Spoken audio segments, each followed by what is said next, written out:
there's another team. Balls! More balls!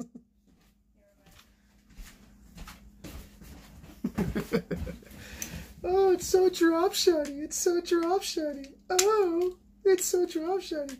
Cunt. Fuckface. Douchebag. Chode liquor. What's up, man? YouTube. What's going on? All right. One of my I'm Drinking Founders, Centennial IPA, in case anybody gives a shit.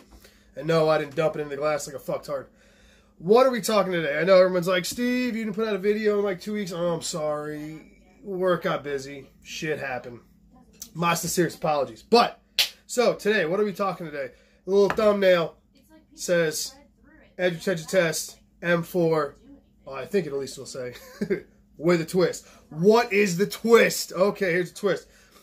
This is something that I've avoided talking about because I thought it was stupid. Okay? And I'm not calling anybody stupid. I just kind of think it's silly. But I've been doing this at least long enough where I'm starting to build up a little bit of a database of tests, and I still get this question. And fortunately for me, I have friends that are much smarter than me. Like, oh, speaking of which, let's talk about people that are smarter than me real quick. Let me give a thank you to Nero Knives, to Pete at Cedric and Ada, to Nick at Stats 23, Patty's Potato Peelers, Brian at Slicey Dicey. Thank all you guys. Without you guys, nobody would even know I exist. So I can't thank y'all enough. All the music that you see in the cut test here will be by a gentleman by the name of Logan. I'll have his link in the bottom in the description. You can go find him. He's a phenomenal musician. He puts out some really badass southern kind of rock. And I love his music.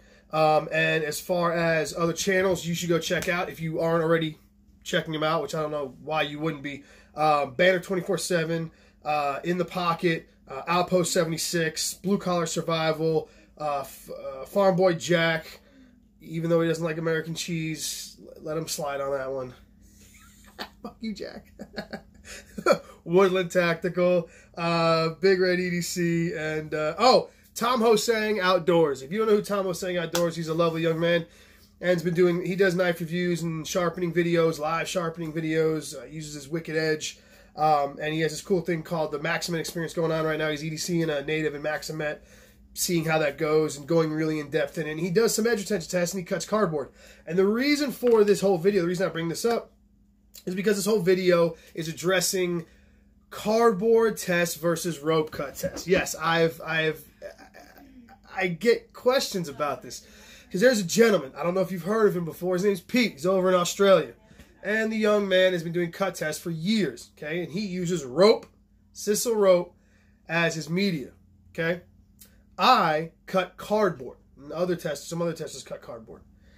For some reason, in my brain, I see those as two legitimate tests on steel. So if he tests an M4, PM2 and M4, and he gets X amount of cuts on rope, and I test M4 and I get X amount of foot on cardboard, that means I know how much it cuts on cardboard, I know how much it cuts on rope. I've never tried to make a correlation between the two.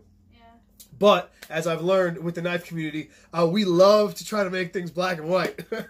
Life, there's nothing black. There's rarely anything is black and white in life. This is the reason we love sports, right? There's a winner and a loser, right? It's black and white. But life is, 1,000 shades of gray. So I look at it as two different media. It's two different things being cut. I don't try to compare the two, but I keep getting this question about, and specifically what it has to do with, I think, is the S30V M390. Whereas in Pete's test, he sees a significant increase with his M390 over S30V. Whereas in my cardboard cut test, they all kind of cluster around 120 to 115 to 130 feet. Right? There's not this huge gap where even in Pete's test, there isn't a huge gap, but I don't think anybody's really realizing that. And the simple fact for the reason for that is they're two separate medias, guys. And it's two different styles of cutting. There's everything. So Triple B, Sean, has said this before in personal conversations. He's even said this before on public forums. The user, how and who is using the knife and what you were cutting is just as important what your edge finish is, or how thin or thick it is behind the edge, or the blade stock, yada, yada, yada. You can break anything, and you can use anything well. So that's the answer to the real reason why you see these variables, is because they're two different medias. So what it really breaks down to is when you're doing, now again, Outpost 76 and Tom Hosang Outdoors have both done cardboard cut tests independently of mine, and have both literally, on, if you take D2 or whatever steels that they've done, all of our results literally fall within a 10% or less bracket, which really is, you know, just room for error based on whatever cardboard they were using or whatever. I don't know what edge angle or finish Tom uses, but I know Gerald over at Outpost 76, his edge angle and finish is damn near the same as mine. So those are the tests you want to compare, is guys cutting apples to apples, quite literally, you know, oranges to apples. So and one of the reasons for that is because when you're cutting rope, sisal rope, right, Pete cuts that into a board, and he's making a sawing motion, okay? That sawing motion that he does, okay, is much different than push cutting, basically push cutting. I only use a 1-inch section. It's basically a push cut, like when you cut through cardboard. You basically drag the knife right through it.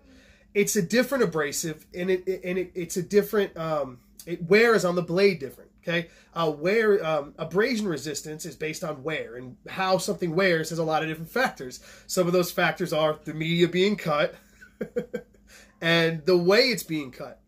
That sawing motion that you see Pete do when he takes a knife and he saws with it abrades in a certain direction. It goes in a certain direction, and what that does, and that sisal rope allows that to do, is it allows some of the carbide to allows it to be exposed easier, is what it does. Whereas when you're push cutting cardboard, you're basically slamming the apex straight through the cardboard. There's very little, even when there is a dragging motion, it's very little, because you're usually through the cardboard by the time you even get, you know, through this much of the blade. So it's a much more direct impact to the apex of the knife, and it doesn't really give the knife or the carbides in the steel, the matrix in the steel, a chance to really break down and expose more carbide. Whereas when you're taking sisal rope and you're cutting it into a cutting board, you're constantly tearing at that apex in a more abrasive manner, I guess. Not abrasive in a sense of it is more abrasive in the motion. Matter of fact, I've watched, you guys can see Triple B did a test. He took a Shaman, Spyderco Shaman, and he was doing a cut test. And there's a point in that cut test where he's checking its paper, I think it was his paper cutting ability, and he was like, it's kind of getting hung up, and he does like 4 or 5 more cuts, and then it starts cutting cleaner. And he goes, whoa, did that just sorry, there's a fly. He goes, did that just strop it back, or something to that effect? Did that just strop it back to better? And that's exactly what I'm talking about, is what's happening is, and you see it in Pete's test sometimes, he'll cut, and it kind of looks like it's going to go, and then he'll cut a little more, and it looks a little bit better. That's because what's happening is that motion, as he's going through the sisal rope, is kind of tearing at the apex, as opposed to crushing into the apex, as when you go through cardboard. So it's allowing those carbides to do their job better. And again, guys, it's neither here nor there. It's just two different tests. That's all it is.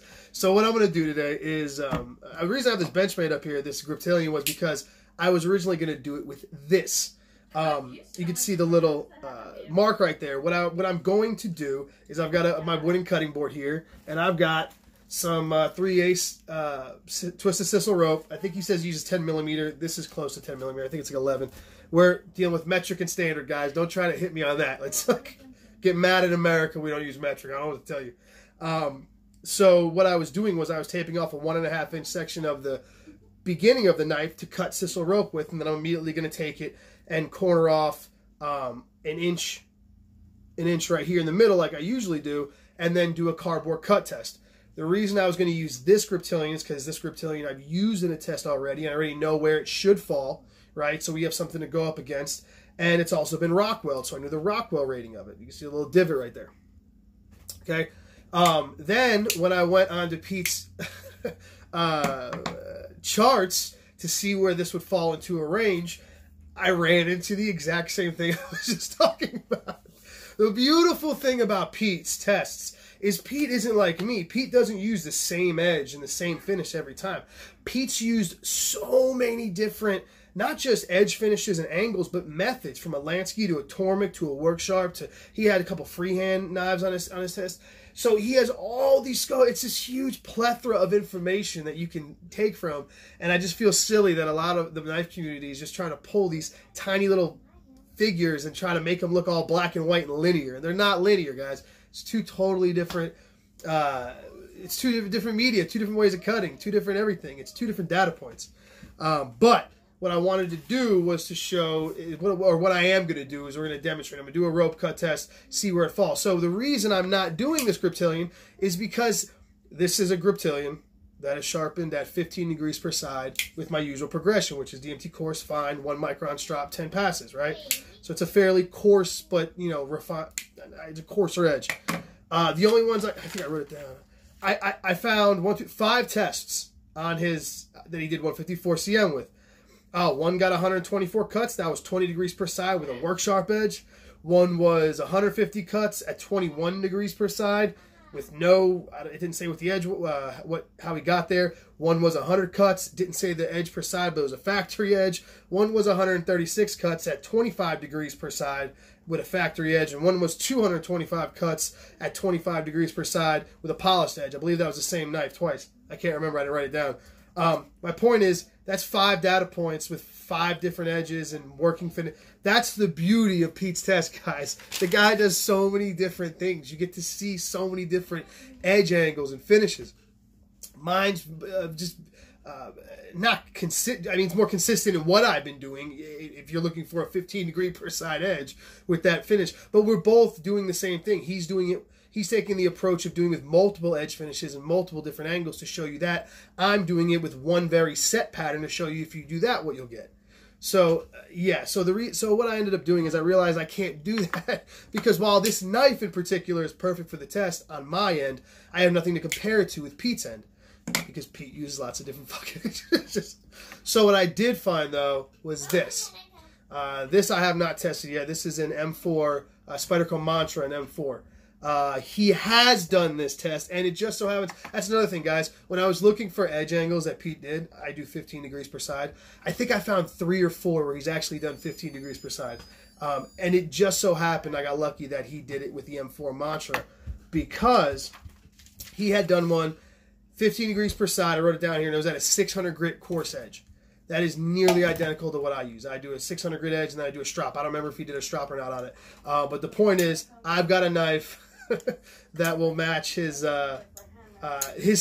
So now that we've gone on, so again, guys, the whole point of this test is to just show or explain to stop trying to draw a line between the two tests. There's so much. They're so different.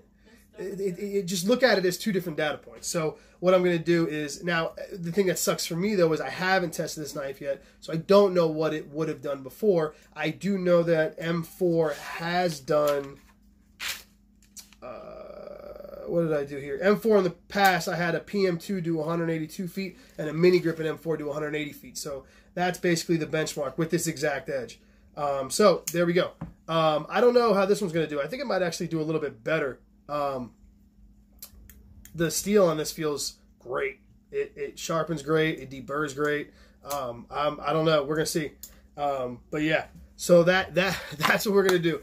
I'm gonna take do like Pete did. I'm gonna tape off just that first 1.5 inches of blade right there, basically, and I'm gonna do a cut test, and we're gonna see how many cuts it gets with the rope, and then I'm gonna take the bottom edge here, the bottom inch, and I'm going to push cut. Double wall cardboard until it no longer will A, shave hair, and then B, cut paper, reliably cut printer paper against the grain. So yeah, man, this is why this test took me a little longer. I got this thing all sharpened up and ready to go, and then I realized, I mean, I can use it, but it wouldn't really drive the point home. So we're going to do this with M4, and this will give us another data point on M4, and I haven't done a working edge on M4 yet. So this will allow us to do that. So yeah, there we go. Yeah, so there's a test. So, cheers, and without further ado, testing.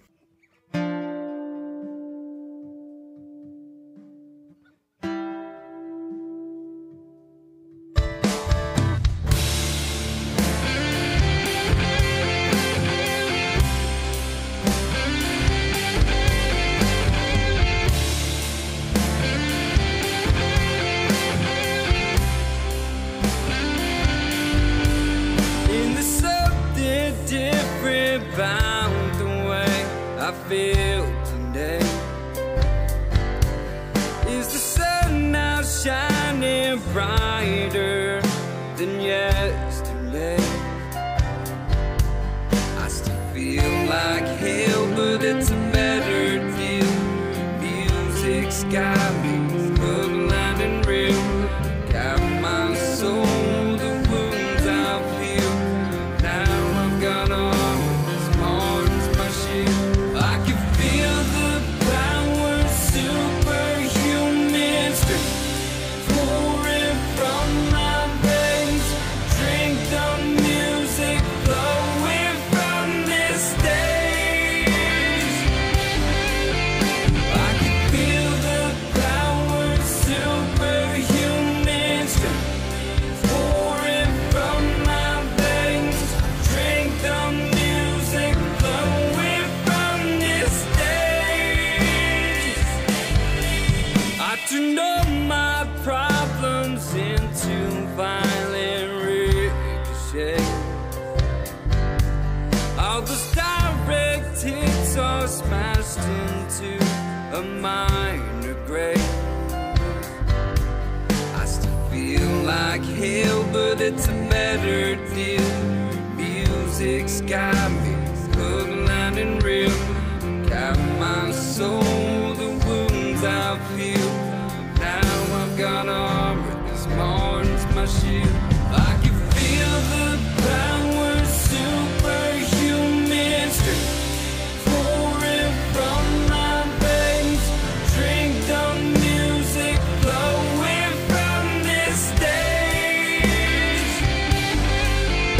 I can feel the power, superhuman strength pouring from my veins. Drink the music flowing from this stage. From this stage. From this stage. All right, that's the end of the rope cut test. Fuck me running. Pete, I do not know how the fuck you do that. I would never do fucking Maximet or any of these steels. God, fucking rope. Oh, it's forever, man. It's just song and song and song. I mean, I don't do a lot of them. This is the first one I did, obviously. My shoulders, none of that hurts, but it's just, man, over and over and over again. All right, so onward and upward. Here we go. Bottom half and edge retention test. Cutting cardboard till it no longer shaves arm hair and then no longer cuts paper against the grain. Balls. From this stage. From this stage.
So, first off, before I get into this real quick, first off, we're gonna cheers right here to Pete because this is my first time cutting sisal rope, and god damn, that takes forever. I'm in my house doing this. God damn, Pete, as my Australian brethren, I ask you, no more. Jesus, I ask anybody, go get your favorite knife, go sharpen it, tape off about 1.5 inches, go grab yourself some 3/4 inch sisal rope and cut this shit into tiny pieces till you hit 500. And then you will gain a brand new respect for how fucking long it takes to do those goddamn tests. And he does it in a shed, y'all. Like in a shed. Like it's gotta be in Australia. Gotta be 1,000 goddamn degrees in that thing, man. Jesus Christ. So, cheers to you, Pete, my testing brethren. So, yeah.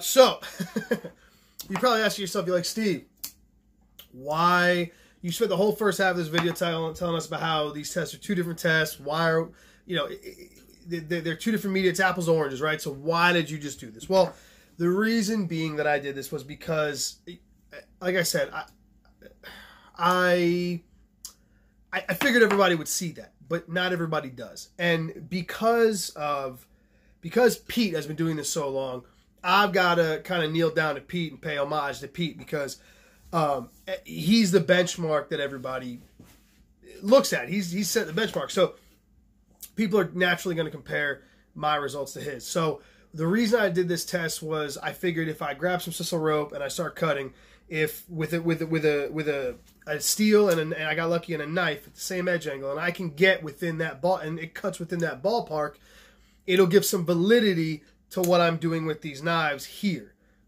There's no real direct linear correlation, but if I can cut about the same sisal rope as he does and then turn around and use the same edge to cut cardboard, everybody will see. It's just, you know what I'm saying? Everybody will see that there's a correlation there, but it's not an apples to apples comparison. It'll give a little validity to what I'm doing and what Outpost 76 is doing and what Tom Hosang is doing. And what Kurt's doing. If you guys are new to my videos and haven't heard me mention Kurt, Kurt does not have a YouTube channel. Kurt is on Instagram as jcool19. If you don't know that, you need to go give him a follow. I want him to have like 10,000 followers because that'll just stress him the fuck out. That's what you get, Kurt. Kurt is the man responsible for the gigantic horsecock-sized knife you saw me flipping with the balls on it. He engraved that for me. He engraved a beautiful knife for my daughter.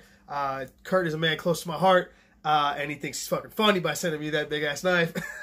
But Kurt is the man behind the magic. Kurt has been doing PMI, which is basically a composition. It's like an X-ray gun, basically, that shoots into the steel and gets a reading on what the elements are in the steel. And Rockwell testing, hundreds, basically, at this point, of knives for me, other testers, Outpost 76, and Love Them Knives and Blade Banner.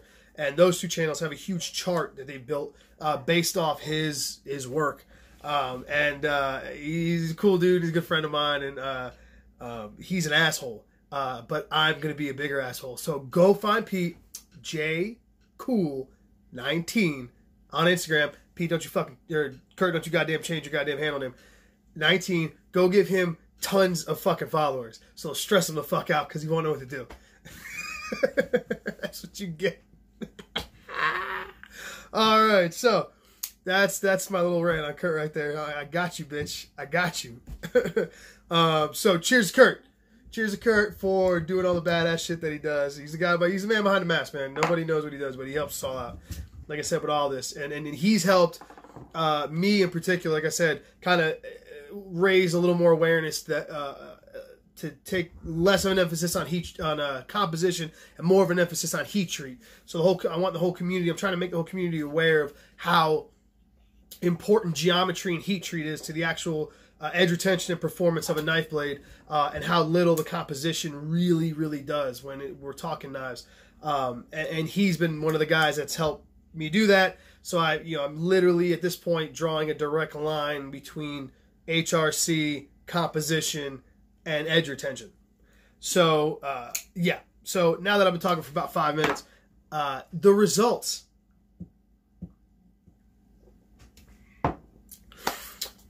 Like I said, you're probably like, Steve, why? Why are we doing this? Like I said, this is why.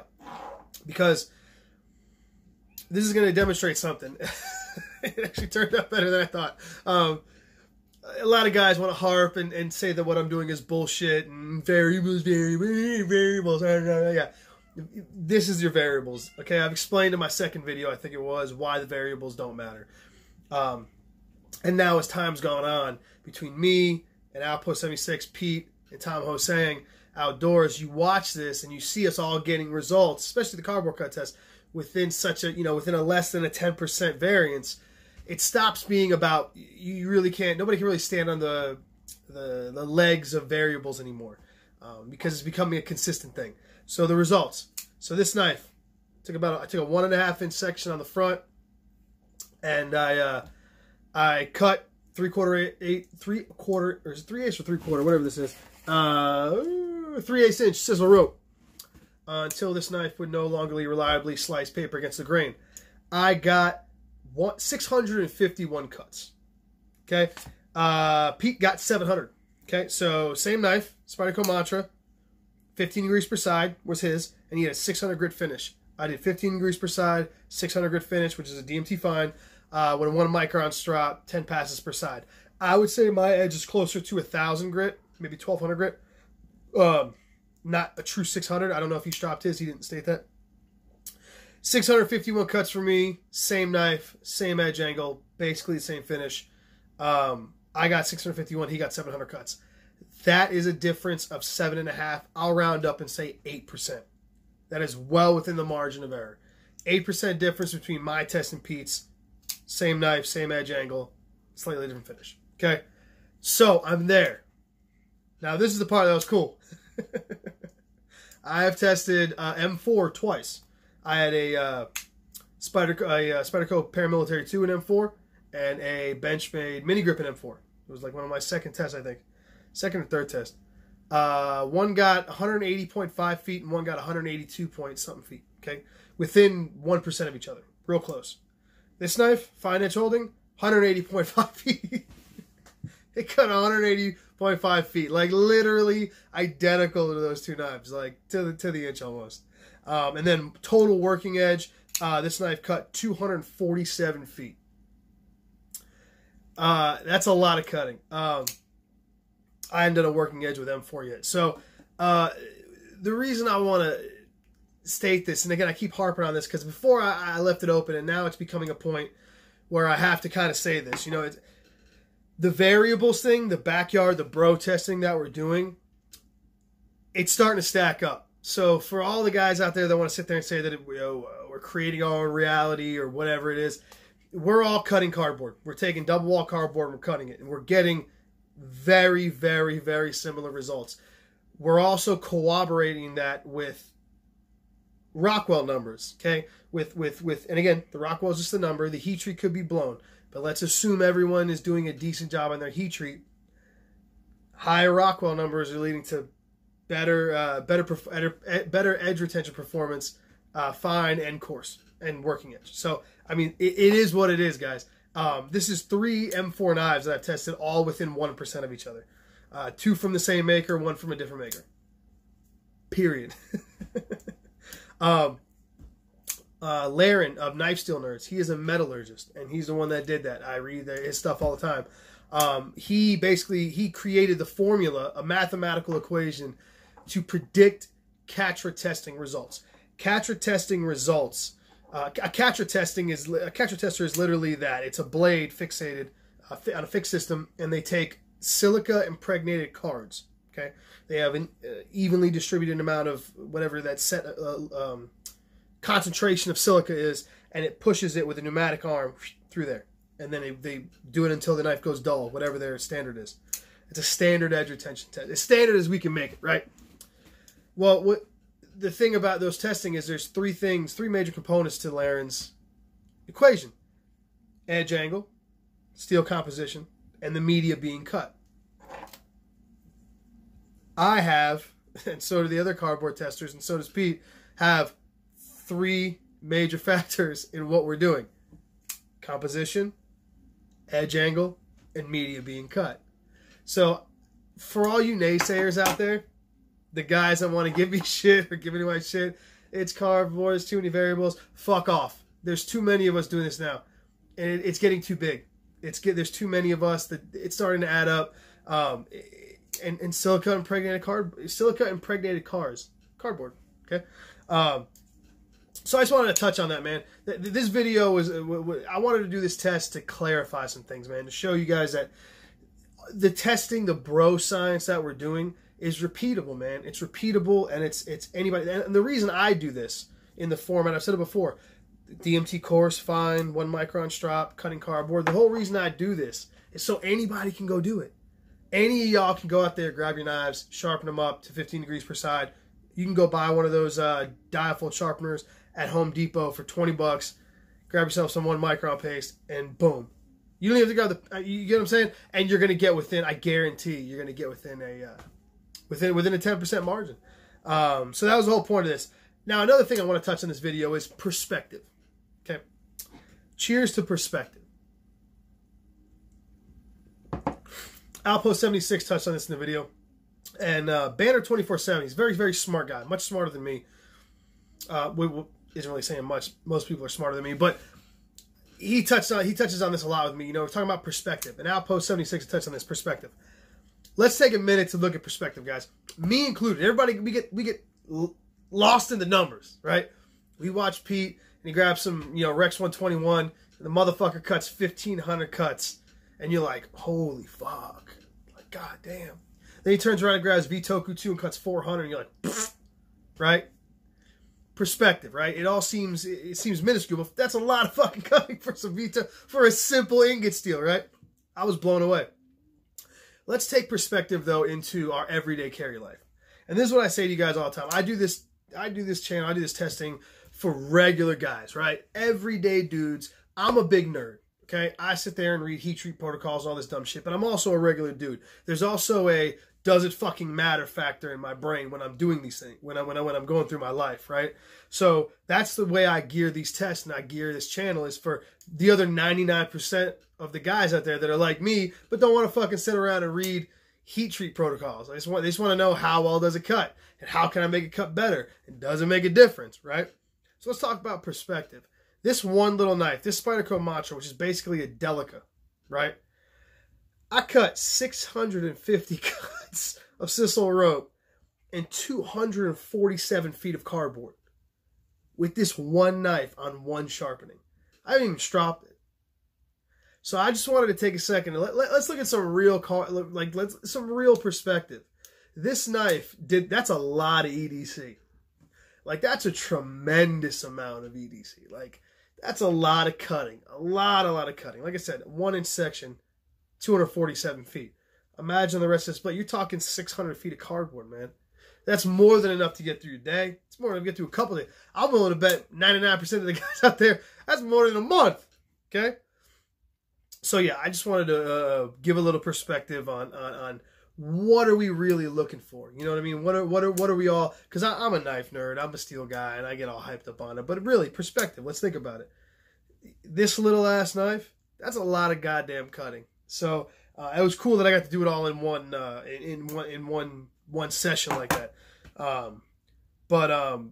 Pete, crikey, Pete, I reckon you need to stop cutting this goddamn sisal rope. Man, I encourage anybody out there to go grab your favorite knife, like I said, and cut some damn sisal rope. You'll have a brand new appreciation for Pete, what he does. So, yeah, man, there are the results. That it is what it is. You got to see the rope test. Same shit Pete does. I got the same results Pete did. This got the same results M4 gets for the last 3 times that I've done this. There you guys go, man. Yeah, there we go. I'm trying to knock out another video this week for everybody. All right, well, we're back. Sorry, my fucking phone died. And so if I repeat myself, I apologize. What were we talking about? Perspective. All right, real quick. Perspective. How well this knife cut, and how much cutting you can actually get out of a knife. Right? So, real quick, summarize, wrap up. The reason for doing this test was, again, like I said, give a little validity to what a lot of the cardboard cut testers are doing. Not that, to show that they're the same but different. Okay, so take the test for what they are. If you cut a lot of rope, like that, then look at Pete's testing for more of what you need. If you cut a lot of cardboard, look at the cardboard cut test as something maybe more along the lines of what you need. But it is. I did this test and it to demonstrate. Well, I hope you demonstrate and did the repeatability. Okay, so I've never done the sisal rope test. I took, again, under the same parameters. The tests are totally repeatable. So big old fuck you to anybody who says that they're not. I encourage you to go do it yourself.